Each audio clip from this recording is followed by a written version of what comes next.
Bueno, buenas tardes a todos. Gracias por venir a este encuentro con Rachel Hartman. Además, quiero señalar que estuve hablando el otro día con ella y que habla español casi perfectamente y que dijo que iba a intentar entender las preguntas directamente del español, así que voy a intentar no hablar muy deprisa como hago normalmente. Lo primero de todo, pues una pequeña introducción a su obra para quien no la conozca. Gran error por vuestra parte, por cierto.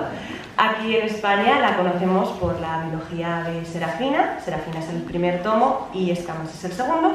Y ahora ha sacado hace poquito Tess en el camino, que es el principio de...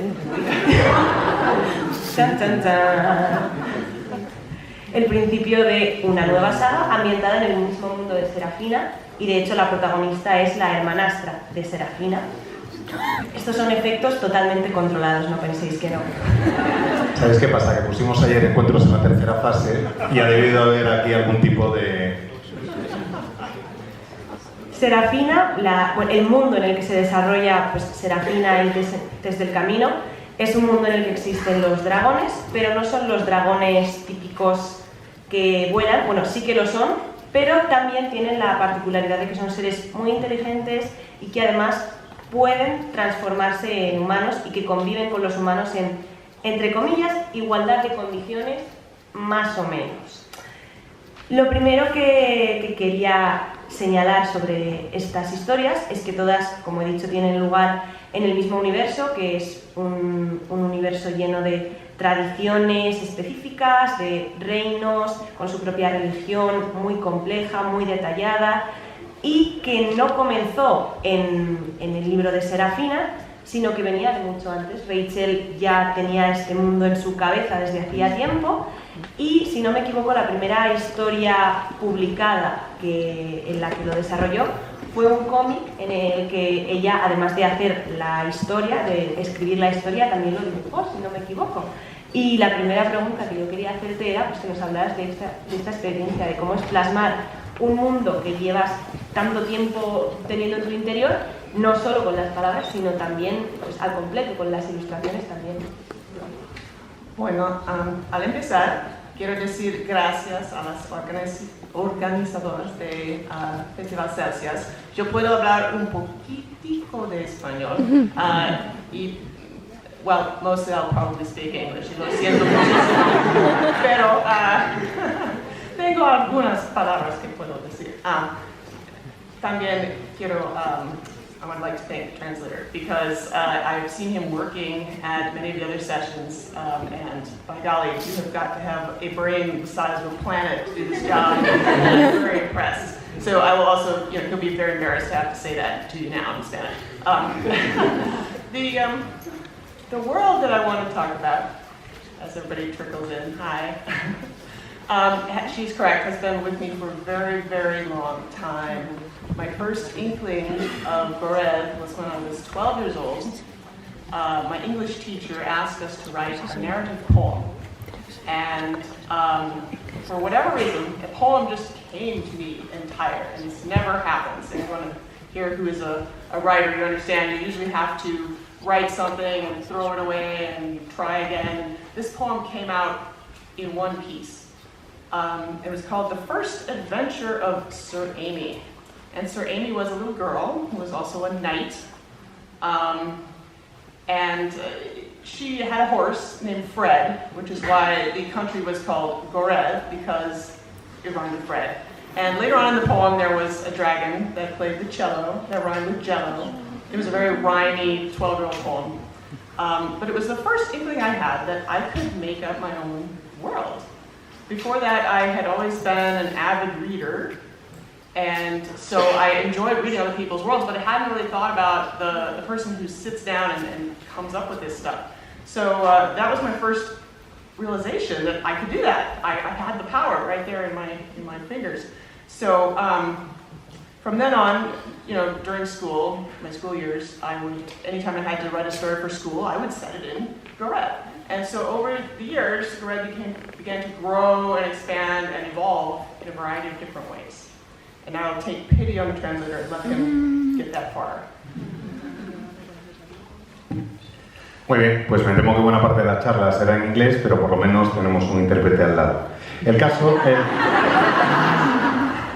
caso es que quisiera empezar por hablaros del mundo en el que se desarrollan mis historias y de todo el tiempo que llevo viviendo con ellas. El primer contacto que tuve con Gorev, que es el mundo en el que se desarrollan todos mis relatos, llegó a los 12 años, cuando en clase de narrativa una profesora nos dijo que escribiéramos un poema que a mí me llegó de golpe. Y eso, si alguna vez os habéis puesto a escribir, sabréis que no es algo que ocurra con mucha frecuencia. Se me ocurrió que era una aventura de una caballera que se llamaba Sireimi, y era, pues eso, una caballera que tenía un caballo que se llamaba Fred, y el caballo se llamaba Fred porque Fred rima con Gorev. Y luego también hablaba de un chelo que se le enredaba en el pelo, y así iba haciendo las rimas, más o menos, para que os hagáis una idea. Pero lo que me gustó de aquel ejercicio fue que era la primera vez que tenía un mundo propio, era la primera vez que se me ocurría un entorno para mis historias, en tanto que lectora ávida que era ya entonces, no se me había ocurrido pensar que a la gente pues le vienen estas ideas a la cabeza y les da forma utilizando los dedos. Y usé cada vez que tenía que escribir una redacción en el cole el mundo de Gorev para ir jugando con él e irlo ampliando, para ir desarrollándolo y que se pudieran contar ahí las historias que tenía en la cabeza. Okay, so, entonces, when I went to university, I decided I actually should grow up a little bit and be serious, and so I studied serious literature. In fact, I read El Quijote in Spanish. It's easier to read Spanish than to speak it sometimes for me. But I was studying literature very seriously. But on the side, I started drawing a comic strip for the school paper, which was called Ellen of Troy. It was making fun of my classes. I had a good time doing that. But when it came to time to make a decision, should I continue on in graduate school or should I live in my grandma's attic and draw comic strips, I ended up going for the comic strips, to my surprise, to my whole family's surprise. And so I did comics mostly through my 20s, and I started a comic book called Amy Unbounded. It was about the same little girl but she was no longer actually a knight. She was only a knight in her own imagination. And so they were set in Gorev, of course, and so as I was drawing these comics, I had to research the Middle Ages and all the different things to draw. So in terms of world building, this was actually a really wonderful thing, because even now, I can look back at the comics and realize that, oh, okay, this is what everything looks like, the buildings look like this, and everything that I drew, I have a visual guide. It's very handy. But you were mentioning the dragons a little bit, and the dragons came from that era when I was drawing comics, because if you recall, there were dragons in the original poems. There were always intended to be dragons in Gorev. And I was going to, I had stories that I was thinking of that I was going to draw. But when it came time to actually draw the dragons, it turns out dragons are very difficult to draw. And also, I'm very bad at drawing them. They would come out looking like kangaroos with wings or dogs with fangs. They were terrible. And so I had a dilemma. I could either sit and practice, which, to be fair, now that I'm a mother, I feel like I have to say this, practice really does work, okay? It would have, it would have helped. I could have done it, but I was too bored. I couldn't. And so suddenly an idea came to me. If dragons could take human form, then I could draw humans. And suddenly everything was going to be very easy and straightforward. And I thought I was a genius. But what I didn't understand until then I started trying to actually incorporate these creatures into the story is that suddenly there were a lot of questions that needed to be answered. Because if dragons can take human form, how do dragons and humans, dragons as humans, get along, right? How would you know if the person sitting right next to you was a dragon? Would you want to know? Maybe it would be better not to know. So it seemed to me there were going to have to be some laws and some rules and how everyone was going to get along. And now I'll take pity on the translator again. Y el caso es que cuando me fui a la universidad decidí que no era muy serio aquello de seguir con Gorethe y que quería pues dedicarme a literatura de verdad. Incluso llegué a leerme, mientras estaba en la facultad, del Quijote en castellano. Y me resulta en ocasiones más fácil leer en castellano que hablarlo, y os lo digo totalmente en serio. Pero mientras estudiaba literatura seria, como digo, decidí, o empecé, de hecho más bien, a hacer una tira de prensa en el periódico de la universidad. Era una tira de prensa en la que quería, bueno, pues tratar de divertirme un poco, y decidí que ya que estaba siendo tan seria en mis estudios, podía tomarme alguna libertad con lo de la tira de prensa, y me lo pasé muy bien, tanto, y me salía con facilidad, tanto que cuando acabé en la facultad me tuve que plantear si quería seguir dedicándome a la literatura en serio o si quería dedicarme a hacer tiras de prensa encerrada en el sótano de mi abuela.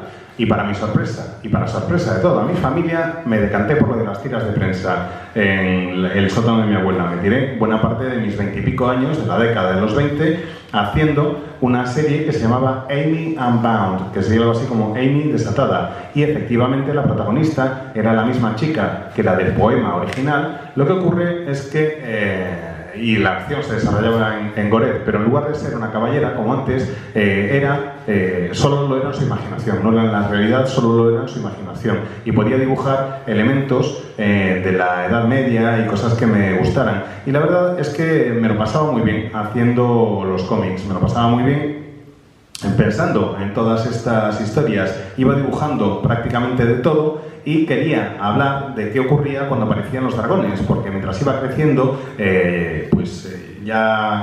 mientras iba desarrollando el mundo de Gorethe, había ido incorporando elementos. Ya desde el primer poema estaban presentes los dragones, y siempre sabía que había querido incluirlos en alguna de mis historias. Lo que ocurre es que cuando llegó el punto en que realmente iba a incluirlos en las tiras de prensa, me di cuenta de que lo de dibujar dragones igual tampoco es tan fácil, y que cada vez que me ponía me salían dos cosas: o canguros con alas o perros con colmillos, pero no conseguía que me quedaran bien. Y me dije, a ver cómo puedo resolver este problema, porque así no puedo seguir. Y me di cuenta de que, bueno, alguna solución habría, y tuve una idea que me parecía que era una idea brillante, y es que los dragones podían cambiar de forma, y al poder cambiar de forma podían asumir forma humana, y al poder asumir forma humana ya no tenían que dibujar dragones. Podían interactuar con el resto del mundo sin ningún problema. Había resuelto todas las dificultades que se me habían planteado, y ya podía escribir los guiones como quisiera. Lo que ocurre es que esta idea, que me parecía tan brillante, suscitó a su vez toda una serie de preguntas, porque claro, si los dragones podían asumir forma humana, ¿cómo podías saber si quien tenías al lado era un dragón o no? ¿Cómo podías saber cuál iba a ser la relación entre ellos? ¿Se iban a llevar bien estos dragones en forma humana con el resto de seres humanos o no? ¿Cómo iban a comportarse? ¿Habría alguna regla para saber cuál era la actitud que tenían que tener? Mi respuesta es muy larga. Lo siento. No, ¿qué quieres? No, estaba esperando si querías añadir algo más. Nosotros encantados aquí hemos venido a oírte hablar. Bueno, okay, well, I have a little bit more to say. Actually, I have not to say. Now I've forgotten what I had to say. Okay, we were talking about dragons taking human form. And so then when it came time to, when it came time to write a book, what happened is I had a baby and I moved to Canada. And so I couldn't easily go to comic conventions that I had been going to previously selling my comic books. And so I thought, well, I always wanted to be a writer, and maybe now is the time. I'm 30 years old, maybe now is the time I can decide that this is what I really want to do when I grow up. And I thought it'd be easy. I thought that I would sit over here being a writer, and the baby would sit over here being a baby, and everything would be very simple and, easy. No, it turns out babies are a lot of work. That's all right. I learned, and so it took me 4 years to write the first draft of Seraphina. And so during that time, though, the world was still evolving, and the dragons were still evolving. Originally, I had thought that the dragons and the humans would never intermarry. In fact, I thought that idea was sort of terrible. But then a friend of mine, a cartoonist friend of mine, asked the question, well, okay, when dragons take human form, are they human all the way? And I said, well, sure, yeah, they're all the way down to their gametes, and I was like, what? No. But then I thought about it. What if they could intermarry, and what if occasionally, a half dragon, half human child was born? And that seemed to me to be the natural seed of a story, because it would create conflict, right? That if you had this world where we had these rules and dragons and humans were not supposed to get together this way, and they were supposed to, keep things separate, and what would happen to this girl? Would she have to hide what she was? Would she have, how would she feel about it? Would she be ashamed? Would she be desperate, though, to get out into the world and see the world and get out from under her parents' thumb, like we all are at some age? And that struck me as actually a really good starting point for a young adult novel, right? Because that is the moment that we have all felt, the moment that I have to get out of here. These people are stifling me, and but also the sense that I am secretly some kind of monster, and if anybody knew, my life would be over forever. And so that struck me as kind of the quintessential teenage experience. So that was really how the very first inkling I had of Serafina as a story. Bien, ¿por dónde íbamos? Por lo de las reglas y los dragones con forma humana. Vale, pues cuando llegó el momento de escribir el libro, el momento de escribir el libro llegó cuando me quedé embarazada y nos mudamos con mi familia a Canadá. Perdón, es hablar de dragones, me viene la alergia.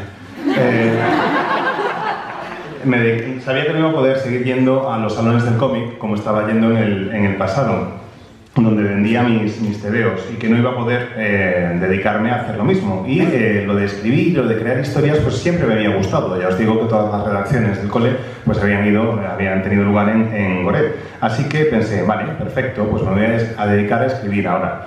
Pensé, esto va a ser muy sencillo. Pongo al bebé aquí, le echo una ojeada de vez en cuando y me pongo a escribir. Con lo que no contaba es con que los bebés son realmente una gran carga de trabajo, quiero decir, suponen una gran fuente de trabajo, y que lo que yo pensé que iba a ser coser y cantar, pues me requirió en realidad 4 años, que es lo que tardé en escribir el primer borrador de lo que luego sería Serafina. Fui desarrollando el mundo partiendo siempre de la idea de lo de los dragones, y otro de los elementos que incorporé a la trama provino de un comentario con un amigo que se dedicaba al mundo del cómic también, porque claro, yo tenía, no tenía la menor de las dudas de que nada de matrimonios mixtos ni nada por el estilo, nada de matrimonios entre humanos y dragones. Pero este amigo del cómic me dijo, oye, ¿y cuando los dragones se transforman en humanos, se transforman del todo en humanos? Sí, pero ¿del todo? ¿Del todo? Sí. ¿Hasta ahí abajo también? Sí. Y lo que me había parecido una aberración en un principio, de repente me pareció un germen para una buena idea. ¿Qué ocurriría si naciera un semidragón o una semidragona? ¿Qué ocurriría con esa niña? Me parecía que esa era una semilla para desarrollar una nueva historia y que hubiera una fuente de conflicto, porque por una parte, ya os he dicho, había una serie de normas muy claras para mantener separados a humanos y a dragones. ¿Pero qué le ocurriría a esa chica? ¿Ocultaría su origen? Tendría que ocultarlo, lógicamente, ocultar quién era. ¿Cómo se sentiría? ¿Cómo pensaría que podría sobrevivir en el mundo? ¿Qué ocurriría? Porque por otra parte, seguro que siendo adolescente tendría ganas, como hemos tenido todos, claro, de quitarse de encima a sus padres y vivir por su cuenta, pero eso supondría ponerse en peligro. Me parecía que ahí tenía una buena semilla para una historia de novela juvenil, porque todos hemos querido sentirnos más libres de adolescentes, que dejen de agobiarnos tanto, pero al mismo tiempo, aunque no queremos que nos agobien, ella tendría que mantener un secreto, tendría que ocultar al mundo que era una especie de monstruo si quería sobrevivir. Y eso es el epítome de lo que supone ser un adolescente, y es la experiencia en la que me inspiré para empezar a escribir Serafina. ¿Quieres preguntarme otra? Muchas cosas. Oh, sí, ok. Otro aspecto interesante de tus novelas es que tienen diversidad y diferentes tipos de diversidad. Quiero decir, hay personajes a los que les viene la regla y se habla de ello de manera explícita, por ejemplo, la materia. Hay un personaje que que es un personaje que es trans, hay una raza incluso diferente, igual que existen los dragones, hay otra raza distinta que tiene la habilidad biológica de poder cambiar de sexo y de género y de manera totalmente aceptada en su sociedad. Son personajes que aparecen y eso está pues, naturalizado dentro de la historia, pero tampoco es un mundo perfecto en el que no existe opresiones para nadie, y es algo que se ve en la biología de Serafina, en el conflicto quizá más metafórico entre dragones y humanos, y de manera mucho más directa respecto a nuestra realidad, digamos, Desde el Camino, que habla más pues, de la opresión que sienten en este caso las mujeres en esa sociedad que, por mucho que haya dragones, pues es espejo de la nuestra en la medida en cómo se trata a las mujeres. Y yo te quería preguntar por qué escogiste o por qué te parece interesante, a mí también me lo parece, utilizar la fantasía tanto como herramienta para decir cómo el mundo podría ser mejor, por ejemplo, mostrando personajes que en nuestra realidad están oprimidos y mostrar que existe una manera de que no lo estén, de que es algo social, pero también de denunciar opresiones que sí suceden en nuestro mundo. Well, otra respuesta larga. I'm trying to think where best to start. I think one of the things fantasy can do that is more interesting than maybe some other genres is that you can set up a world in ways that are different than ours, and it's like a thought experiment, right? And you can run your characters through the maze of this thought experiment and see where it takes them. And so, I mean, there are several ways to answer this. One reason that there are people of all diverse types in this book is that it would be really easy and simple to look at Serafina as being half dragon and to say, okay, this is clearly a metaphor for X, Y, or Z. When in reality, I didn't want it to be a simple metaphor for that. I wanted it to be a metaphor for shame, right? For something more personal. And so the reader would bring whatever shame they had carried, and that would be what it represented to them. I didn't want it to be a representation of being, mixed race, or being gay, or being trans. So in order for it not to be that metaphor, so simply, you had to have those kind of people in the world also, right? So that people couldn't say, oh, this is a metaphor for being gay. Well, here are the gay characters, so no, it's not that simple. And so that was part of it. The other part, though, is that for me, a beautiful world is a full world, and a full world has every kind of person you can imagine in it. And it's set in a medieval milieu, but I think the real Middle Ages, in fact, had more of every kind of person present than we necessarily recognize or necessarily see. Even just in terms of women in the Middle Ages, so much of the texts that have survived were written by not only men, but men of the church who maybe hadn't seen any women since they were 11 years old and given to the church as oblates. So I'm thinking maybe what they would write about women was not necessarily an informed perspective, right? So, but if you do dig carefully, there are ways to find women in the historical records. One of my favorite books for research that I did is called Women in the Medieval Town by Erika Utz, who was talking about how if you look at the records of guilds, right, and what the rules of the guilds were, you can go through and you can find where women were in fact members of guilds. Under certain circumstances they could be, but they're sort of hidden, right? You have to look at who paid their dues and realize, and sometimes it would just say widow of, Bob the shoemaker. It wouldn't give her name, but she's there, right? And so I think the same goes for gay people, the same goes for trans people, all the people were there, but they're hidden in these different ways, and so you have to go looking for them. And so in a book, in a novel, you can show them. They're right there. Have their stories be front and center, and have everybody, be there and present and accounted for. And let's pause there for. pity. Desde el principio sabía que quería hacer una cosa distinta con la fantasía. La fantasía te permite, a diferencia de otros géneros, darle forma a un mundo de tal manera que sea un poco distinto al nuestro, incluso hasta bastante distinto. Te permite llevar a los personajes a través de un laberinto, los vas guiando, pero no se trata simplemente de que tengas una idea y que lleves a los personajes a una meta, que los lleves y que hagan X, Y y Z. La meta no tiene que ser únicamente una venganza personal, sino que el lector tiene que sentir que esa venganza que estás contando le importa por algo, que tiene algún tipo de conexión. Y además, esa es en gran medida buena parte de la historia que estoy contando. No me apetecía que se considerara que Serafina era una metáfora de personas gay, trans o mestizos. Quería que para evitar que todo el mundo pensara que esa era la situación, hubiera esos personajes también, que no fuera algo tan sencillo como decir, vale, lo de la Semi de Aragona es una metáfora de esto o de lo otro. No, a mí eso me parece que era demasiado sencillo. Aparte, yo quiero que mis historias se desarrollen en un mundo que esté bien, en un mundo completo, en un mundo donde haya todo tipo de personas. Si os fijáis en registros históricos de la Edad Media, había todo tipo de personas en esa sociedad, igual que las hay en la nuestra. Las mujeres estaban presentes y ejercían empleos y negocios, aunque muchas veces nos pareciera que no. Buena parte de los textos que han sobrevivido de la Edad Media son textos escritos por varones que solían formar parte de la Iglesia y que además probablemente no hubieran visto a una mujer desde que tenían 11 años o una cosa por el estilo.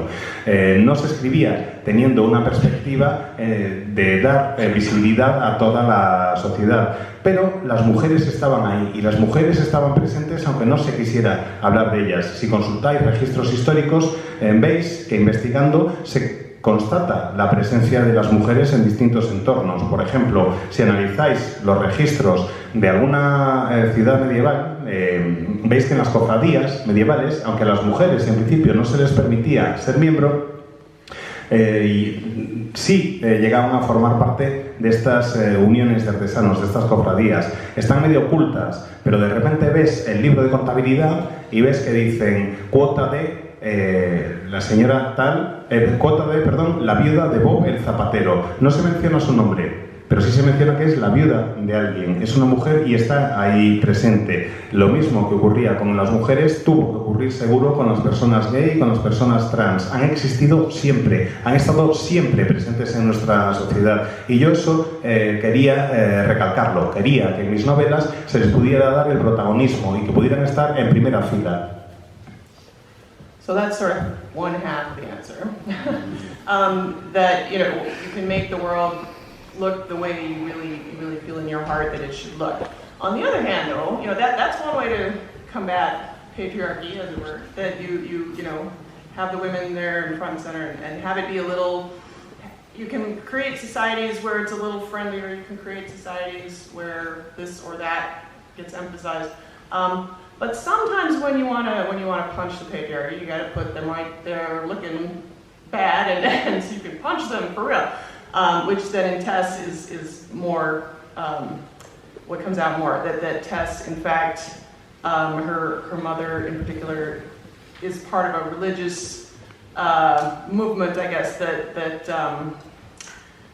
really thinks women should be in their place, and emphasizes virginity, and a lot like the American South where I grew up, which is funny. My parents they were from a different part of the U.S. They didn't really participate in that culture, and yet that culture still permeated my whole childhood and whole life, and I think did damage in a way. And so I wanted that book, and she needed that particular thing to struggle against, because I wanted a book about coming out from under that.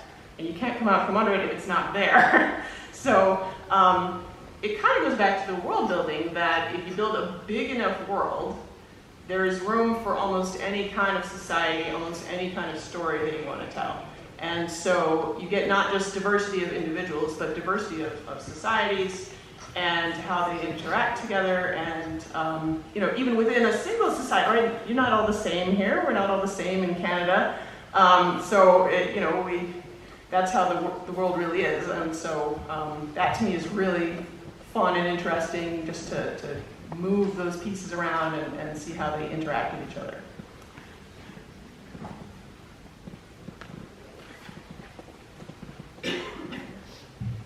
Y esa era la mitad de la respuesta, ahora va la otra mitad. Tenemos este mundo del que os acabo de hablar y donde quiero que las mujeres puedan estar en primera línea, porque además lo concebía esa presencia femenina sobre todo y esa presencia de otros colectivos como una forma de luchar contra el patriarcado. Era una sociedad en la que había que hacer especial énfasis en esa lucha contra el patriarcado. Quería que estuviera perfectamente clara. Quería que se viera la mala pinta que realmente tiene el patriarcado. Y eso era algo que me interesaba que dejar bien claro. En TES vemos aún más este elemento que os estaba comentando. TES en camino, TES en la carretera, TES en camino. La madre de TES forma parte de un movimiento religioso. Un movimiento, creo que dice, es mujer, tú a tu sitio. Que da especial importancia a la virginidad, algo semejante a la cultura del sur de Estados Unidos, que es donde yo crecí, y aunque mis padres no eran del sur de Estados Unidos, sino de otras partes del país, a pesar de eso, creciendo en el sur, esa cultura permeó un poco mi infancia y mi adolescencia, y creo que me hizo daño, y creo que es necesario luchar contra ese tipo de ideas. Por eso quería tenerlo muy presente. No puedes salir de debajo de ese tipo de opresión si ese tipo de opresión no está presente en la obra. Así que necesitaba que existiera ese tipo de opresión para que los personajes pudieran salir debajo e indicar el camino. Además, cuando haces un mundo, cuando creas un mundo, lo puedes crear con suficiente tamaño como para que quepa prácticamente de todo. Para que sean sociedades como la nuestra, sociedades realmente muy distintas, sociedades donde hay división entre clases, donde no todo el mundo es igual, no todos los que estamos aquí presentes, los que estáis aquí presentes, sois iguales entre vosotros. Y lo mismo ocurre en Canadá y lo mismo ocurre en mi mundo. Quería que hubiera diversidad para poder integrar nuevas piezas y para que se tuviera en cuenta el papel que cada una de esas piezas debe representar. Además de esta inquietud que tienes y que has querido plasmar en tus novelas, también has incluido otros de tus intereses que no tienen nada que ver con esto. Estoy hablando, en el caso de Serafina, de la música. Ella es música para la corte. Y tú, si no me equivoco, tocas el cello. Sí. Entonces, además de tocar el cello, también cantas. Y yo os voy a dar enseguida el turno de preguntas porque seguro que tenéis muchas que hacer, pero como suele costar romper el hielo, os dejo que vayáis pensando no con una pregunta, sino con una invitación, porque me he enterado de que existen canciones, alguna canción inspirada en tus novelas y de que tú cantas. Entonces, parece una encerrona, pero se lo pregunté el otro día si me parecía bien. Entonces me gustaría que, si te sigue pareciendo bien, nos cantaras un trocito de la canción que prefieras, inspirada en alguna de tus historias, y así damos pie a que vayáis pensando preguntas. Así que bueno, el micro es tuyo. Pues antes tengo que decir lo siento a mi hijo que va a morir. Okay, and I'll talk a little bit about the music first also. Serafina is a musician. One of the reasons I made her a musician is because it was a big thing that I loved growing up. My family was quite musical. I didn't really understand this until I left home, that people don't just, sing in the car. On long car trips, we would all sing the whole time. And, I played cello, my sisters played violin and viola, so we would have little string trios. And for me, one of the most sort of transcendent experiences that I've ever had is playing music in front of people, right? In an orchestra or a string quartet. I didn't usually do solos, I wasn't that good, but I wanted to convey that experience, what that feels like, and so that was something I really did a lot of in Serafina. Let him stay that much. Serafina, es música, y uno de los motivos es porque yo crecí en el seno de una familia realmente muy musical. Tardé en comprender que no todo el mundo, cuando se sube en el coche con sus familias, se pone a cantar sin parar hasta que llega al destino. Eso es lo que hacíamos en mi familia. Además, efectivamente, yo toco el cello y tengo una hermana que toca la viola y otra que toca el violín. O sea que en casa teníamos un trío de instrumentos de cuerda. Y pocas cosas hay que me emocionen y me gusten más, me parezcan una experiencia más trascendental que tocar o cantar en público. Quería que Serafina fuera capaz de sentir esas emociones y fuera capaz también de transmitirlas. Okay, so because I am very vain, I always put song lyrics in the books. I hate song lyrics in other books, but they're always in my books because I don't know, I'm super conceited and think I do it well. But also I enjoy it. Well, I have a friend who is a composer, and every time she sees lyrics in my books, she hears melodies and she composes songs out of them. Which is really, really just touching for me. And also, I sing with a madrigal choir, and so she makes 4-part compositions for 4 voices, and then we'll sing them in the choir. I've been trying to think which one to sing, and I think I'm going to go with the one that's a little bit shorter. Just to take pity on you. It's a little bit shorter and it's a little bit funny. It's supposed to be a hymn, strangely enough. When Serafina is traveling through Samsam, which is one of the fictional countries, they're singing this hymn, and Serafina recognizes the tune as a drinking song back in her home country. And so this strikes her as very strange, but that was a real thing that happened. The Protestants wanted to make music accessible to their congregations during the Reformation, and so they would put lyrics to common folk songs that everybody knew, often drinking songs. And so my grandmother, who is a Methodist, an organist in the Methodist church, told us that story, which, anyway, she had the history. But anyway, so I was trying to reference that phenomenon. But also in the book, I made the lyrics so that they were being translated by Serafina. And so they don't scan, right? And I thought nobody, in fact, would ever be able to put a tune on these words because there's no rhythm, it's too long, there's too many syllables. But Karen, my friend, by golly, she did it. And I don't know how. And so the result of it is kind of a funny song that does not at all sound like you would sing it in church, and yet that's supposedly what it is. So after he translates this, I will... Lo cierto es que soy un tanto vanidosa y incluyo en mis libros canciones que he compuesto yo. Odio cuando me encuentro con una novela en la que está una canción y digo, pero ¿qué hace esto aquí? A mí no me gusta nada. Pero en cambio me parece que en mis libros está muy bien porque yo las escribo de maravilla. Me gusta escribir esas canciones. Tengo una amiga además que es compositora y cada vez que ve la letra de una canción en alguna de mis novelas, se dedica a componerle una melodía y a mí realmente me emociona bastante. Canto en un coro, en fin, y hay ya unas cuantas canciones que están disponibles. Tengo 4 en el repertorio y he elegido hoy la más corta porque me apiado un poco de vosotras. Además, la canción que voy a cantar es una canción bastante divertida que debería ser como una especie de himno sacramental, como un himno de una ceremonia religiosa. Es una canción que Serafina se encuentra en sus viajes en Samsam. Es una canción que se supone que es religiosa, pero cuando la cantan, Serafina reconoce la melodía de una canción de borrachera de su país.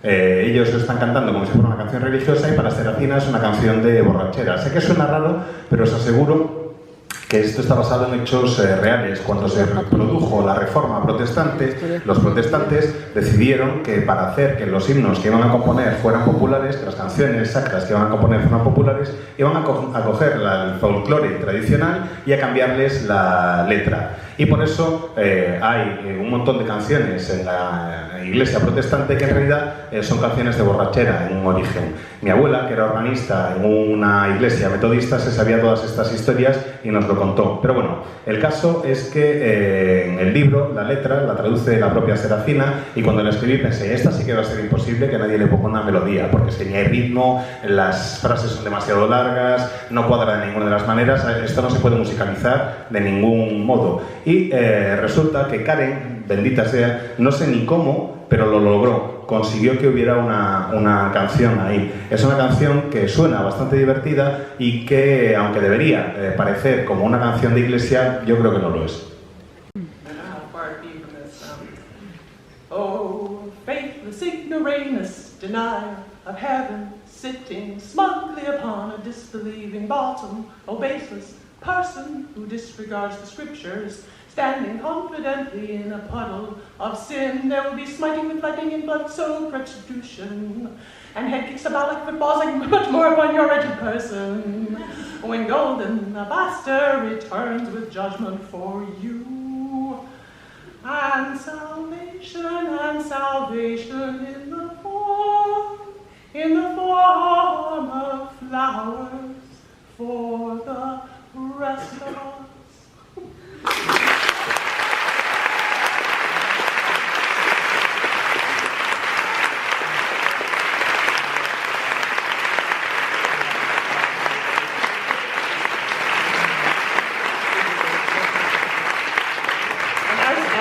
There were almost too many syllables for me to say at once. So, Como habéis visto, casi había hasta demasiadas sílabas en cada persona. Bueno, pues con esta increíble actuación voy a dejaros estos 10 minutitos que nos quedan, escasos 10 minutitos, para que aprovechéis y hagáis preguntas a Rachel Harman, que como veis, da las respuestas más interesantes, así que no desaprovechéis la oportunidad. Podéis ir subiendo la mano quien tenga alguna pregunta, si no yo tengo muchas. Me parece muy interesante el concepto del art, no sé si la traducción en español, lo de la mente cuando se convierten en personas y tienen que organizar su mente. ¿Cómo se te ocurrió esa idea? No sé si la has entendido. No,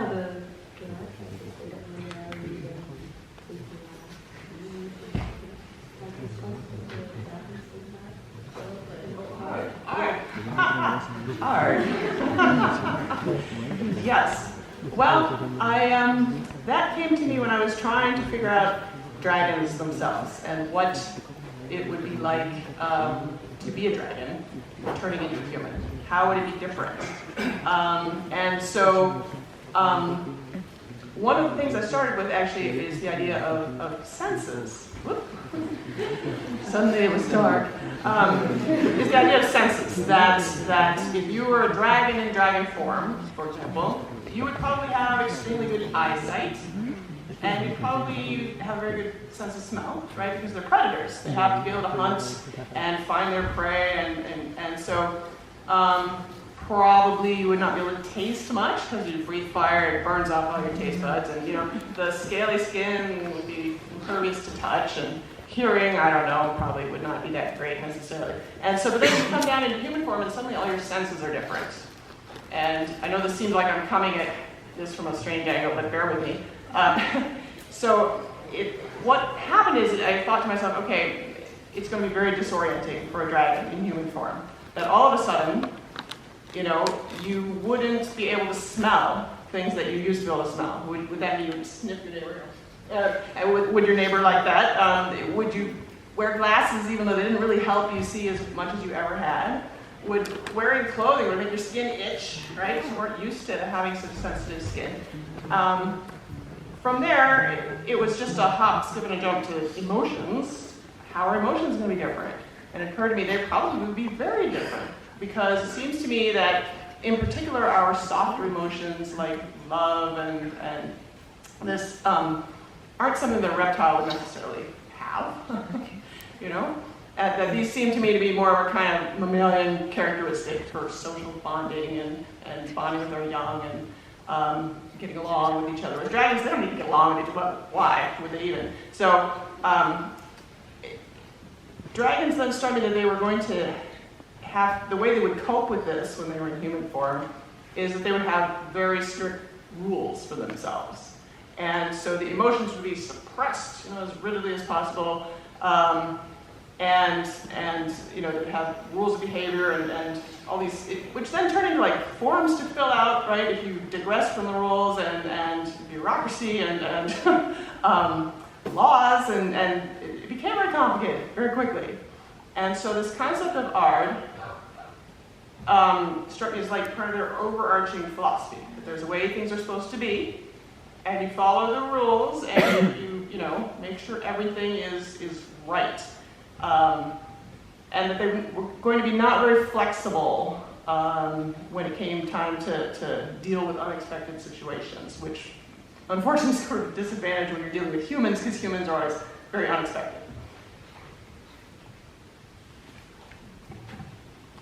Cuando los dragones se transforman en humanos, pues obviamente adquieren una fisonomía muy distinta. Y hay una serie de cosas que creo que pues cambiarían bastante la forma de reaccionar ante el mundo desde el punto de vista físico de los dragones. Por ejemplo, los dragones tienen una vista muy buena y tienen que ser capaces de poder oler a sus presas, tienen que tener un buen sentido del olfato, pero seguramente pues no tengan tanto tacto, porque la piel es muy gruesa la que tienen, está cubierta de escamas y no la necesitan tanto para estar en contacto con el mundo. Y teniendo tan buena vista y también olfato, pues igual el oído tampoco es que sea especialmente bueno. Cuando se transforman en humanos se producen un montón de cambios y tienen que reajustarse a ellos, a aprender a percibir el mundo de una manera que les resulta bastante rara, que les desorienta un poco. Tú imagínate que si los dragones se dedican a olisquearlo todo, de repente no van a llegar y a ponerse a olisquear al que tienen al lado, porque no saben si les va a parecer bien a los humanos. Encima, lo de llevar las gafas, pues igual tampoco es algo que les haga mucha gracia, si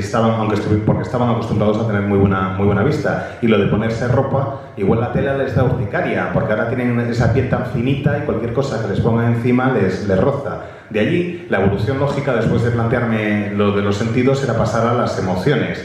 Emociones que son realmente muy distintas. Las emociones más suaves de los humanos, las más débiles incluso, si queréis decirlo así, como por ejemplo el amor, pues no necesariamente tienen que estar presentes en el caso de los reptiles. Yo creo que lo del amor es más una cuestión de los mamíferos, porque el amor es una sensación que ayuda a la cohesión social y sobre todo ayuda a que las madres y los padres pues estén cerca de los críos.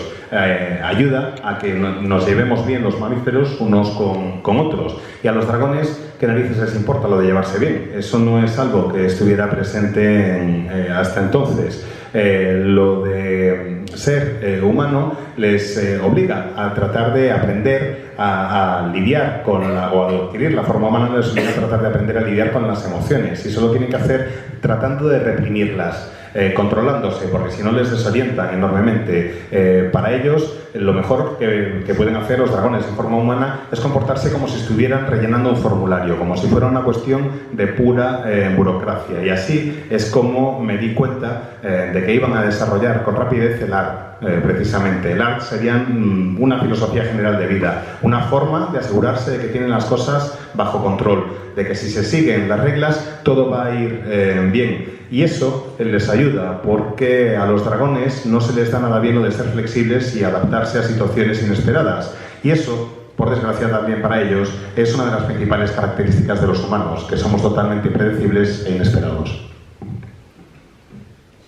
Nosotros, pues eso, como humanos que somos impredecibles e inesperados, tristemente no ha quedado mucho más tiempo para hacer preguntas, pero la buena noticia es que Rachel va a estar ahora en el pabellón de firmas, así que si queréis que os firme alguno de sus libros o hacerle alguna pregunta que se haya quedado en el tintero, pues bueno, va a estar ahí esperándoos, pero tenemos que acabar esta charla ya para que los demás puedan entrar a su hora, así que muchas gracias a todos por venir otra vez. Y muchas gracias, por supuesto, a Rachel por venir y por cantarnos esta canción aquí en Provincia.